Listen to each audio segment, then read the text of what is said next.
ফরিদপুরের ভাঙ্গায় পৃথক দুটি সড়ক দুর্ঘটনায় 4 জন নিহত হয়েছেন। নিহতদের মধ্যে 3 জন একই পরিবারের সদস্য। শনিবার সকালে উপজেলার হামিরদী ও কৌডুবি সদরদী এলাকায় পৃথক এই 2 সড়ক দুর্ঘটনা ঘটে। স্থানীয় ও পুলিশ সূত্রে জানা গেছে, বেলা 11:30টার দিকে উপজেলার হামিরদী এলাকায় একটি ইট বোঝাই ট্রাকের সঙ্গে মোটরসাইকেলের সংঘর্ষ হয়। এতে হাসপাতালে নেওয়ার পরে 3 জনের মৃত্যু হয়।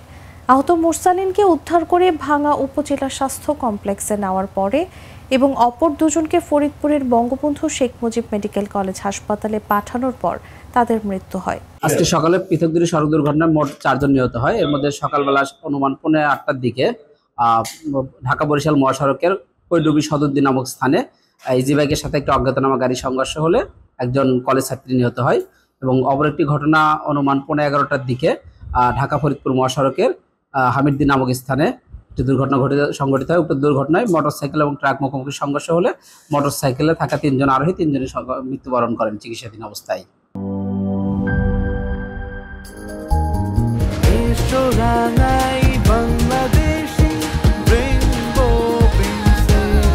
রেইনবো পেইন্টস, ছড়াও জীবনের রং।